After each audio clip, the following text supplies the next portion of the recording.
ces gens cherchent à nous déstabiliser.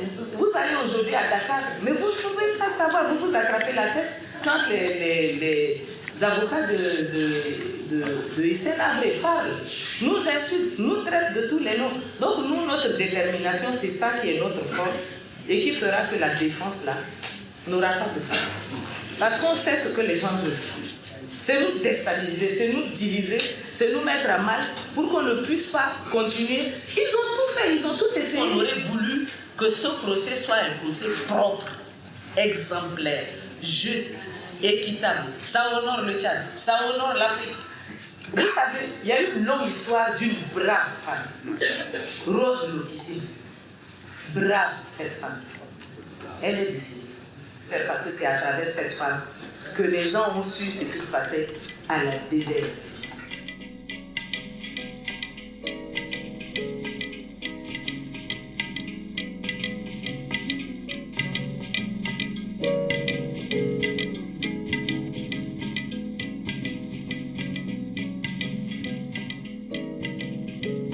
Hissène Habré était dictateur du Tchad de 1982 à 1990. Son régime, à parti unique, s'est démarqué par de constantes violations des droits de l'homme et par de vastes campagnes de violence.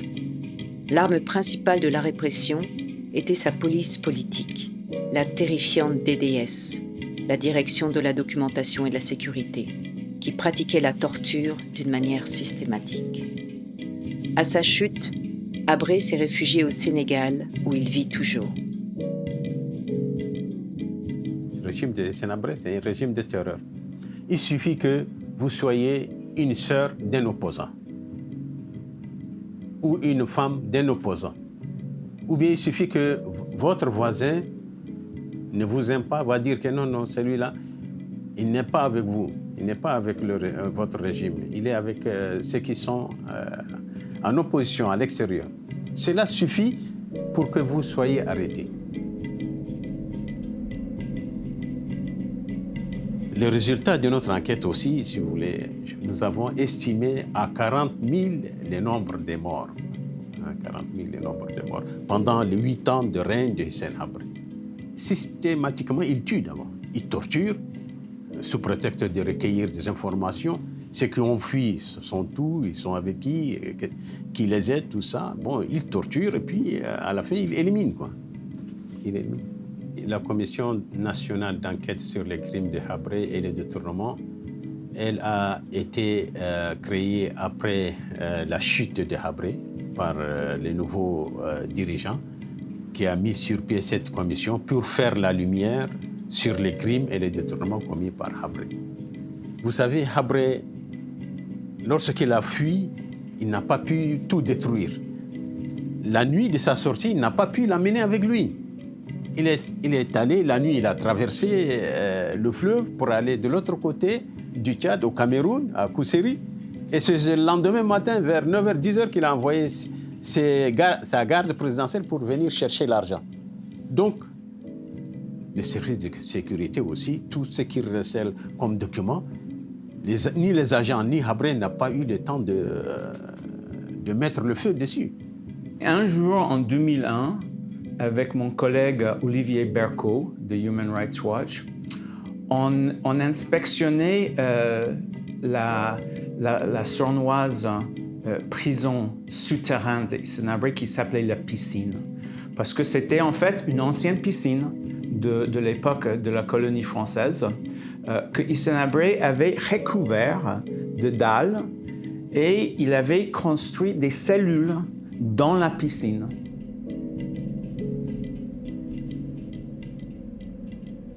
Et juste à côté de la piscine, il y avait l'ancien bâtiment de la DDS, la Direction de documentation et de sécurité, la police politique d'Hissène Habré, et on a décidé d'aller le voir. Et donc, dans cet ancien bâtiment qui était abandonné, on était étonnés de voir à travers plusieurs salles des dizaines de milliers de documents. Mais pas touché depuis des années, couvert d'une épaisse couche de poussière.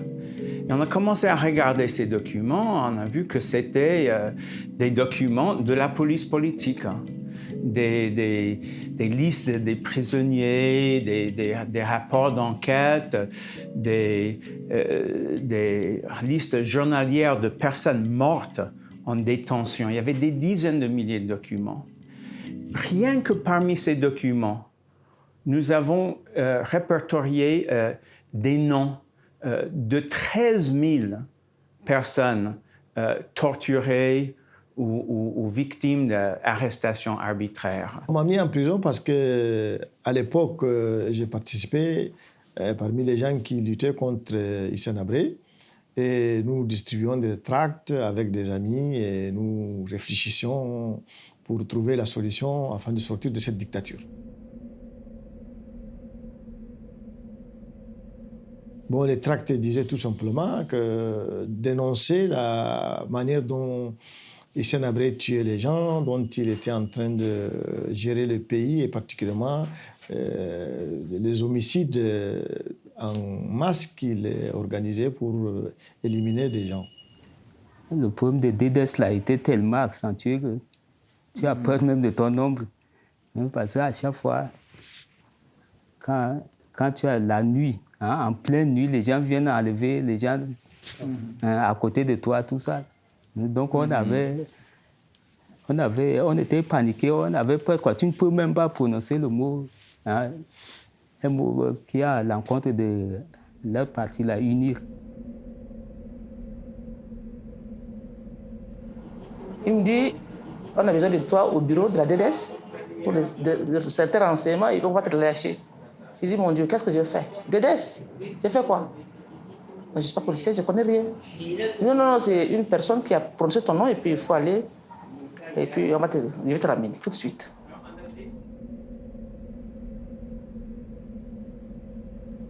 C'est comme ça, ils sont allés. Ils m'ont mis des fils électriques ici sur les seins. C'est là, c'est là, un peu partout. Puis moi, j'ai vaniché. Je ne savais plus ce qui s'est passé après moi.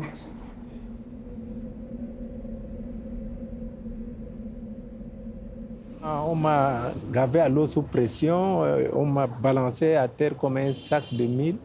Et jusqu'à là, je porte les séquelles de déboîtement de mon épaule droite. Et là même, j'avais eu des coups de savate au niveau du bassin.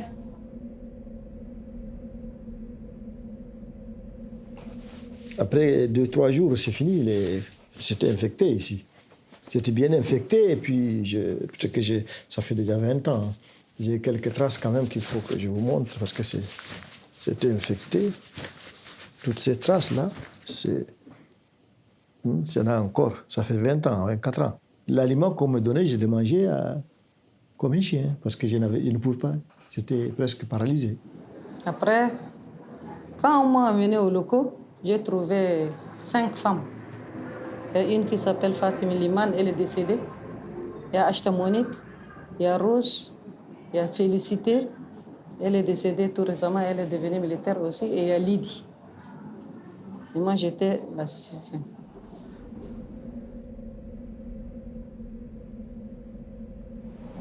C'était vraiment horrible. Je disais à mon Dieu, qu'est-ce que je fais dans la vie pour te retrouver là? On ne voyait que des cadavres, on voyait des tortures. Tous les jours, du sang. Ils sont venus me chercher. Moi, je dis, moi, avant, j'entendais documentation. Je dis, c'est le document. Je dis, documentation, là, c'est quoi? Moi, là, je n'ai jamais fait de problème avec quelqu'un. Je dis, non, c'est pas ça. Mais je dis, c'est quoi? Et après, d'abord, ils sont venus m'interroger. Comme ça.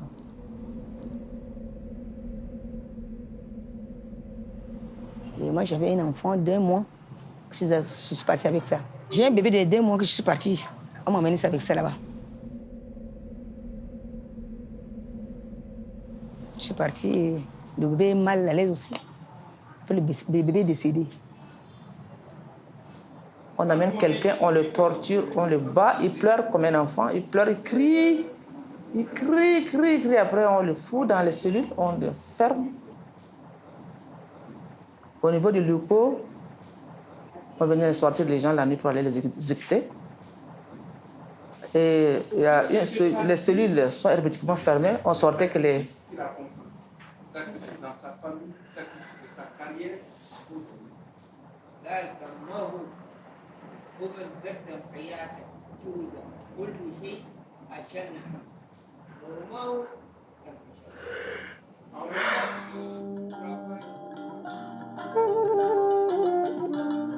Rose Lokissime fut l'une des premières femmes devenues au Tchad soldat d'élite.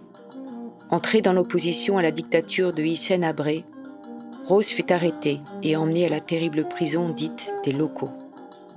En 1984, elle fut enfermée dans la cellule C, surnommée la cellule de la mort, car des prisonniers, entassés dans une pièce répugnante et fétide, sans fenêtre, décédaient chaque jour.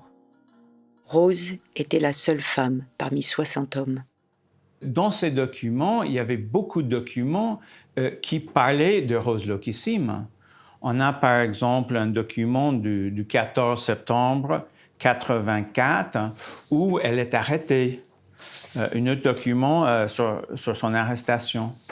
Le 15 septembre 1984, elle fait partie d'une liste d'une quarantaine de prisonniers dans les locaux. Encore le 2 mars 1985, Rose Lokissime parmi les autres prisonniers. Ça, c'est dans les années 70, 72, 13. Comme ça. Parce qu'il n'y a pas la date, mais c'est que c'est quand elle était jeune, quand elle n'était pas encore entrée dans la cour. Je me souviens, on était au village. Je crois que c'était en 67. On était au village. Son père était là. Et un jour, il y a eu bagarre entre son père et l'une de ses marâtres. Personne d'autre n'était capable de les séparer. Son père était excessivement fort et farouche avec un bâton que personne d'autre ne pouvait venir s'approcher pour les séparer. Mais Lokissime a réussi à maîtriser son père.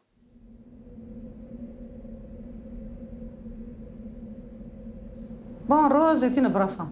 Quand on la torture, on la demande, on la ligote, on la chicote, elle ne bouge même pas.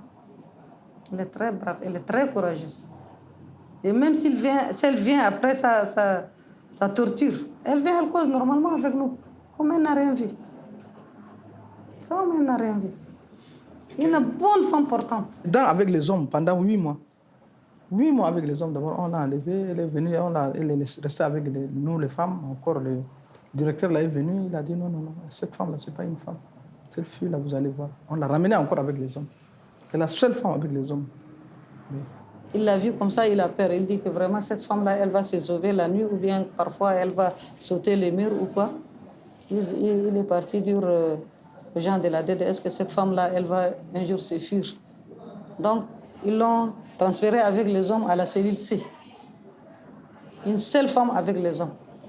Après 8 mois, Rose, encore, on l'a amenée avec nous. Une femme très sale, piquante, avec des poux partout. Les cheveux là, crépus. Donc, on est parti chauffer de l'eau avec les nimiers là. On est parti laver la tête là. La tête là, les poux là, c'est comme ça. Hein. On les ramasse comme ça. Elle est sale, on fait la saleté là avec le couteau, comme ça. Rose là, Rose c'est une femme brave. Elle sort le matin, on le fait sortir pour aller jeter les caca là. Elle sort gaillardement, comme un homme comme ça. Elle sort, ça ne dit rien. Rose. Très courageuse, Rose. Rose était très courageuse. Elle n'avait pas tort. Parce qu'elle était déjà une combattante. Elle savait la lutte qu'elle faisait. Elle avait déjà une philosophie dans sa tête. Comme elle s'est dit qu'elle n'aime pas ce régime, elle l'a fait jusqu'à ce qu'elle finisse avec ce régime. Une femme qui ne voulait pas du mal, du mal, quand elle ne voulait pas voir les gens souffrir. Rose était cette femme-là qui nous disait « tenez fort jusqu'à ce que nous puissions sortir de cette prison et c'est nous qui allons changer, n'est-ce pas, le cours des choses dans ce pays. »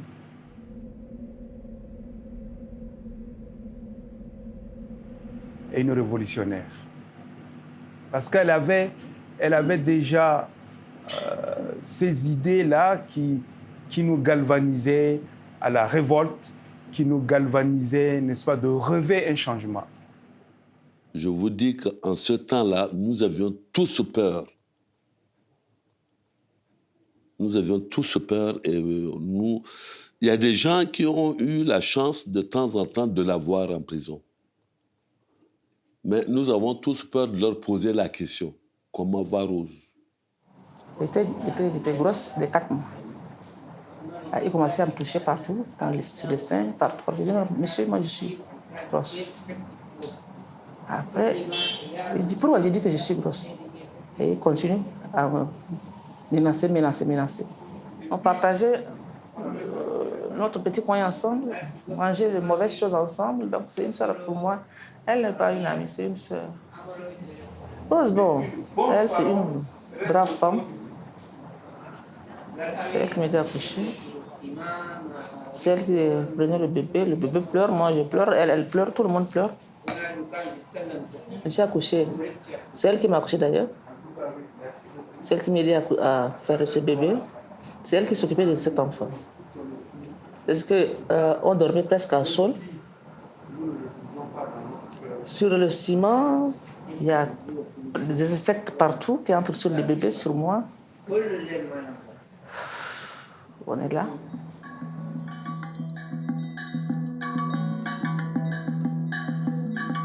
Résistante, indomptable, courageuse, grave, forte, toujours prête à aider, parfois intransigeante.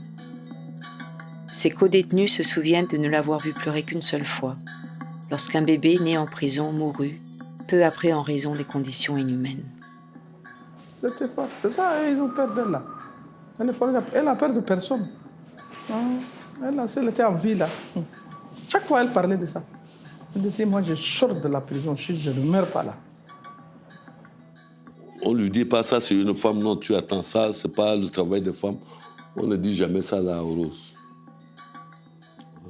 Elle fait comme les hommes sont en train de faire. Elle a créé son principe de vie. Elle est de mon ethnie, mais on ne se connaît jamais. Mais c'est à l'issue qu'on se connaît. Pendant qu'elle se confiait à moi, elle me disait que vraiment c'est un régime qu'elle ne pourra jamais se soumettre. C'est un régime qu'elle ne peut jamais accepter. Non, c'est une femme extrêmement courageuse. Et il y en a eu des hommes et des femmes courageux détenus par Habré et qui savent que leur sort, c'est la mort. Et je suis fasciné par les déclarations de cette dame, Rose Lukusim. Elle, un jour, il y avait parmi les chefs qui étaient venus me visiter, il y a un, il s'appelle Bichara Chaïbo. On a dit qu'on n'a pas... On est très sale, on peut au moins se laver. Il est sorti, il a pris sa voiture, il est parti, il nous a ramenés.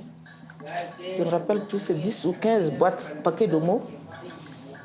Et ce paquet-là, on déchirait, on écrivait les chants de victoire pour chanter. Et elle prenait ça, elle écrivait tout ce qu'elle voyait. Tout ce qu'elle voyait dans la prison. On t'amène aujourd'hui, on t'amène maintenant, on t'amène à 10h, à 11h, à 20h, à 1h du matin, elle écrit.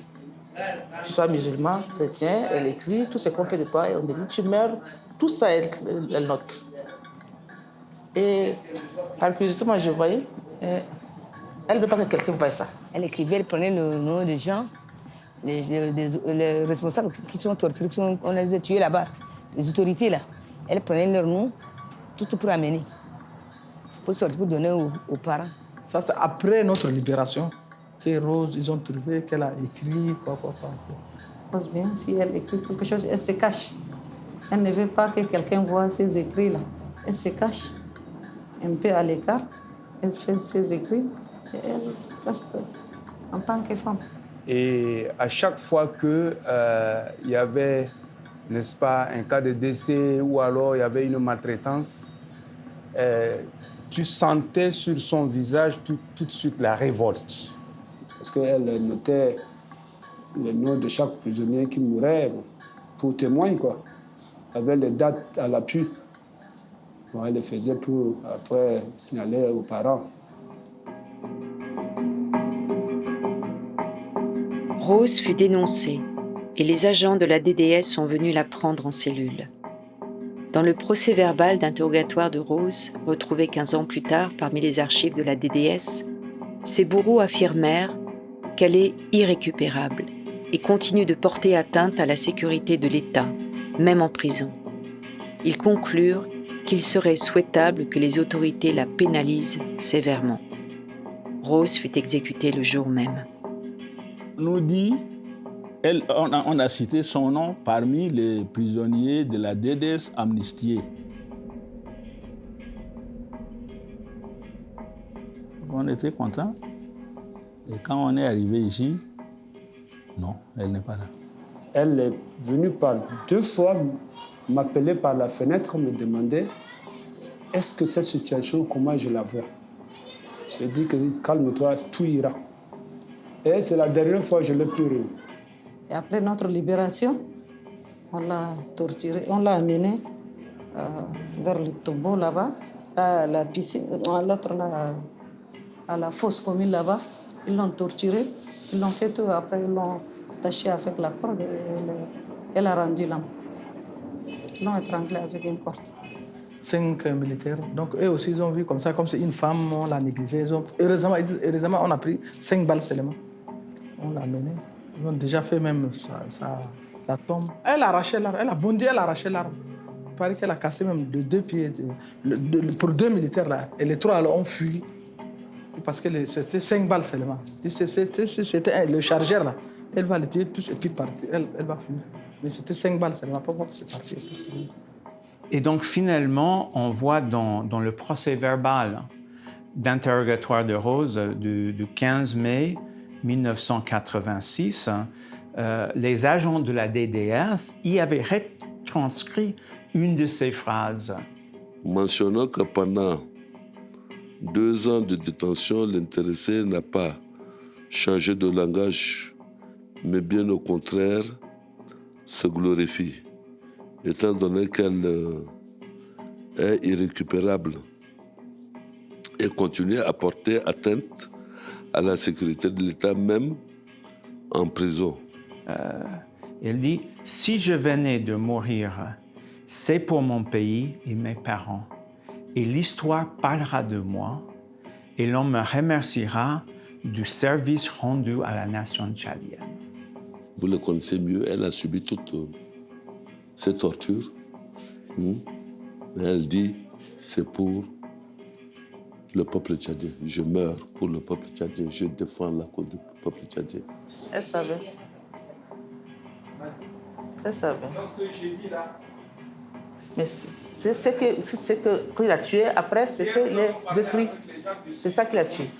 Sinon, elle a été libérée avec nous. On était devenus des amis, hein.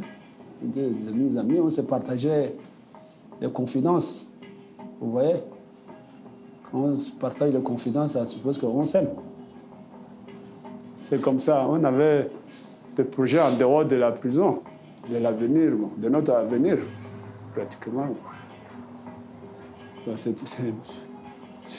ne peux pas tout vous dire quand même. Les services de la DDS mentionnent que Lokissim Rose, dans sa lettre à Jim Tolum Maïmos, prouve qu'elle brave courageusement la prison car elle dit que sa cause est juste, qu'elle a fait cela parce que la nation tchadienne l'en appelle. Elle affirme que même si elle doit mourir au cachot, elle ne regrette pas car le Tchad la remerciera et l'histoire en parlera d'elle.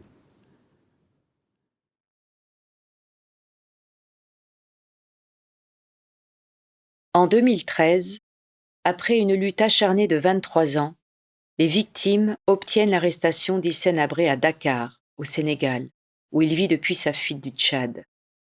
Pour la première fois, un tribunal créé par l'Union africaine inculpe un ancien chef d'État de crimes contre l'humanité, torture et crimes de guerre. Plus de 2400 victimes se constituent partie civile pour ce procès historique. Pour moi, c'est très important parce qu'en fait, aujourd'hui, les hommes, il y a des gens encore qui pensent que Hissène Habré est bien. Et ces gens-là, il faut qu'ils voient comment on juge Hissène Habré et comment le monde tout entier, et en particulier les Tchadiens, et qu'il est jugé, il va faire une prison de tel ou tel, mais là, il est jugé. Le procès Habré, nous en sommes beaucoup. Il y a des victimes. Il y a des victimes au Tchad, des victimes vivantes, qui veulent voir qu'est-ce que la justice sénégalaise qui va juger. Hein? Quelle est la décision que la justice va donner? Tout ce qu'Habré a fait.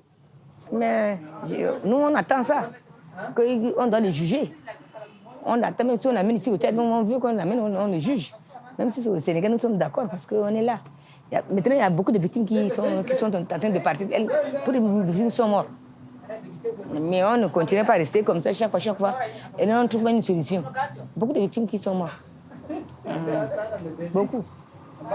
Il faut que ça soit vite. Sinon, là, tu as vu comment. Le jugement, on attend vraiment que la justice soit faite. Les méfaits qui font qu'Habré serait condamné, parce que moi je travaille aux archives, c'est pas que quelqu'un, c'est pas nous allons non seulement parler pour dire que tu as fait ça, parce qu'il y a des documents qui sont là. Il sera jugé. Il sera jugé. Il est déjà inculpé, on a déjà amené au tribunal 2 fois, donc moi j'ai l'espoir qu'il sera jugé. Pour le Tchad, plus particulièrement pour tout le Tchad, et puis pour toute l'Afrique. Ok, pour le peuple sénégalais, je pense qu'ils auront gagné devant l'humanité s'ils jugent normalement Hissène Habré. Et je les remercie déjà, je les félicite pour accepter d'engager cette lutte pour juger Hissène Habré, qui est un tueur du monde entier, parce qu'il n'a pas tué que des Tchadiens. Il a tué aussi des Sénégalais, il a tué d'autres nations, d'autres nationalités. Donc, juger Hissène Habré, c'est vraiment juger un homme qui a fait du mal au monde entier, à l'humanité.